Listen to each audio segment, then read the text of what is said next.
हा एक बाउल ना आम्ही दोघे सुद्धा आरामात संपू शकतो, इतकं छान झालाय।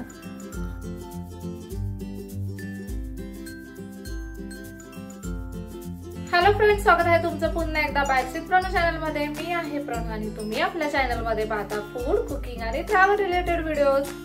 सो उद्या आहे गोपाळकाला आणि गोपाळकाला निमित्त आज आपण घरी काला बनवणार आहोत। बऱ्याच जणांच्या घरी ना गोपाळकालाच्या दिवशी काला बनवला जातो। खूप ठिकाणी ही प्रथा आहे काला बनवायची। आज आपण सुद्धा हा काला कसा बनवतात ते पाहणार आहोत। प्रत्येकाच्या घरी ना वेगवेगळ्या पद्धतीने काला बनवला जातो। आज आपण कशा पद्धतीने काला बनवतो किंवा अगदी सोप्या पद्धतीने काला कसा बनवता येईल ह्याची रेसिपी आपण आज पाहणार आहोत। चला तर मग अजिबात उशीर न करता लगेचच रेसिपीला सुरुवात करूया।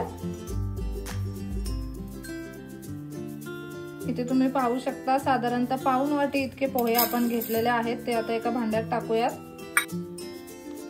यामध्ये आता पाणी ऍड करूयात आणि हे पोहे आपल्याला भिजवत ठेवायचे।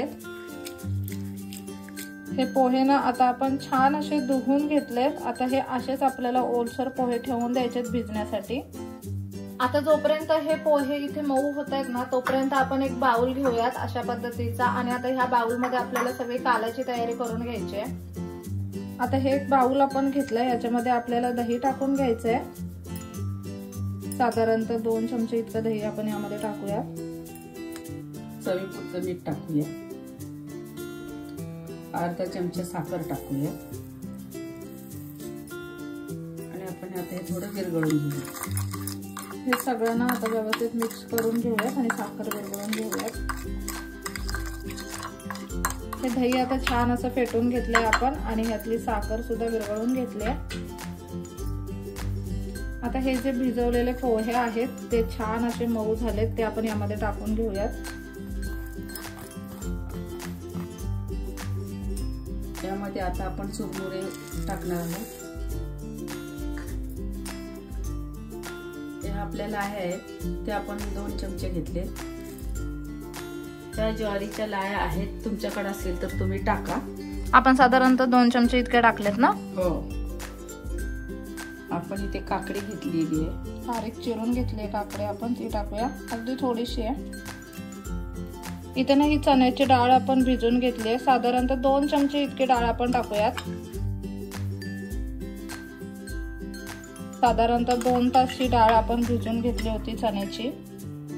डाळ भिजलेली नसेल तर तुम्ही फुटाण डाळ पण टाकू शकता। इथे ना तुम्ही पाहू शकता अगदी छान अशी भिजली ही डाळ। कोथिंबीर चवीनुसार मिक्स करून घेऊया आपण आता हे।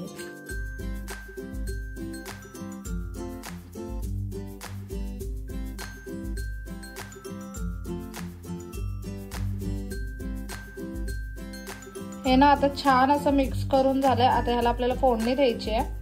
इथे ना अशा पद्धतीचा हा काला आपण मिक्स करून घेतलाय। ह्याच्यामध्ये ना तुम्ही तुमच्या आवडीप्रमाणे थोडेसे फ्रूट सुद्धा ऍड करू शकता। ह्याच्यामध्ये ना अननस म्हणा किंवा डाळिंब खूप छान लागतं खायला। आता ह्याला लगेचच आपल्याला फोडणी देऊन घ्यायची आहे। आता ना इथे फोडणी द्यायची आहे, त्याच्यासाठी सगळ्यात पहिल्यांदा फोडणीचं भांड घेतलंय, त्याच्यामध्ये आपण तूप टाकणार आहोत। तूप आपलं आता गरम झालेलं आहे, आपण याच्यामध्ये जिरं टाकूया।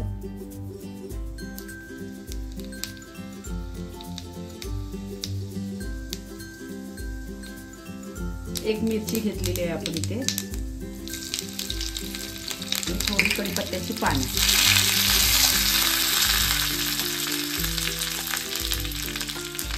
ती फोडणी आता आपल्याला यामध्ये टाकून घ्यायची आहे।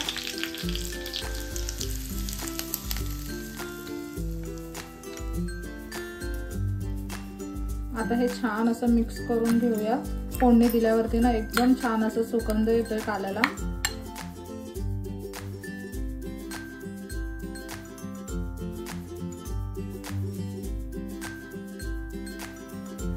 हा काला आता आपला तयार झालेला आहे।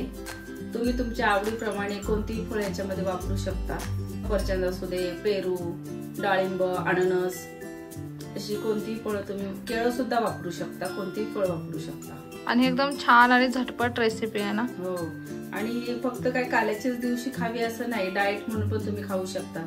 एरवी सुद्धा खाऊ शकतो आपण, दुपारच्या वेळेला किंवा संध्याकाळी भूक लागते आपल्याला तेव्हा सुद्धा आपण हे खाऊ शकतो। आणि फोडणी दिल्यावर ते अजून जास्त चविष्ट लागते थोडीशी।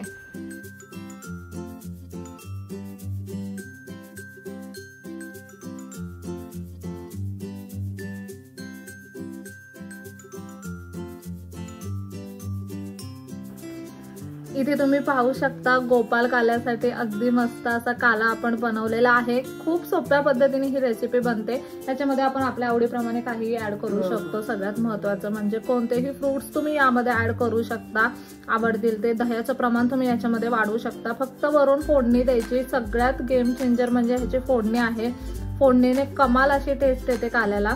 आपण ना लगेचच आता हा काला टेस्ट करून बघूयात कसा झालेला आहे तो। इथे जे आपण चणा डाळ वापरले ना त्याच्याऐवजी तुम्ही फुटाणा डाळ सुद्धा वापरू शकता। जर चणा डाळ भिजवत ठेवायला वेळ नसेल ना तर मग फुटाणा डाळ वापरा, किंवा तुमच्याकडे जर डाळिंब किंवा अननस असं काही फ्रूट अवेलेबल असेल ना ह्या टायमिंगला तर ते याच्यामध्ये वापरा। खूप अप्रतिम लागतं। डाळिंबाचे दाणे तर ह्याच्यामध्ये खरंच खूप जास्त छान लागतात। तुम्ही आवर्जून जेव्हा बनवाल तेव्हा डाळिंब यामध्ये वापरा। आता आम्ही गेलेलो मार्केटमध्ये पण मला डाळिंब आज कुठेच अवेलेबल भेटलं नाही जवळपास, त्याच्यामुळे मग ह्याच्यामध्ये आम्ही डाळिंब टाकलेलं नाहीये। नाहीतर आवर्जून तुम्ही बनवाल ना तेव्हा डाळिंब टाका, खूप छान टेस्ट येते डाळिंबाने। आता आपण हे लगेचच टेस्ट करून बघूयात।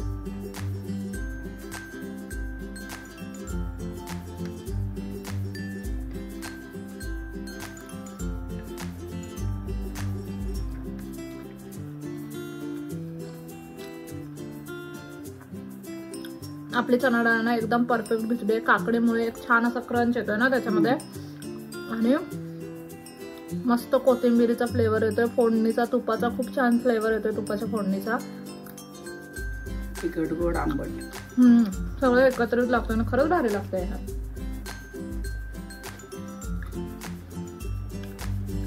हा एक बाउल ना आम्ही दोघे सुद्धा आरामात संपू शकतो, इतकं छान झालाय। हे काय कुठलाही पदार्थ मापाने घ्यावा असं काही नाहीये, कमी जास्त झाला तरी चालेल। तुमच्या आवडीप्रमाणे ना तुम्ही यातला कोणताही पदार्थ कमी जास्त टाकू शकता, कमाल लागतं काहीही टाकलं तरी। याच्यामध्ये जे पदार्थ आपल्याला आवडतात ना ते जास्त टाकायचे, जे नाही आवडत ते कमी टाकले किंवा स्किप केले तरी चालू शकता। श्रीकृष्णाबरोबर सगळे सवंगडी रानात गुरं चरायला न्यायचे, त्यावेळेला सगळ्यांचे वेगवेगळे डबे असायचे आणि त्याच्यामध्ये कोण गरीब श्रीमंत असा भेदभाव होऊ नये म्हणून ते सगळं जेवण एकत्र करून खायचे, त्यालाच तो काला म्हणतात। तोच हा प्रकार, म्हणून हा काल्याचा प्रकार निघाला की सगळे एकत्र करा खा म्हणजे काला। पण ना असं खायला सुद्धा खूप छान लागतं। तुम्ही गोपाल काल्याच्या निमित्ताने ही रेसिपी घरी नक्की ट्राय कराच, पण एरवी कधी सुद्धा ही रेसिपी ट्राय करू शकता। खूप हेल्दी रेसिपी आहे, नक्कीच ही रेसिपी तुम्ही घरी ट्राय करा। व्हिडिओ कसा वाटला मला कमेंट बॉक्स मध्ये नक्की सांगा। चला तर मग नेक्स्ट व्हिडिओ मध्ये भेटूया, तोपर्यंत मस्त खा, भरपूर फिरा आणि आनंदी राहा।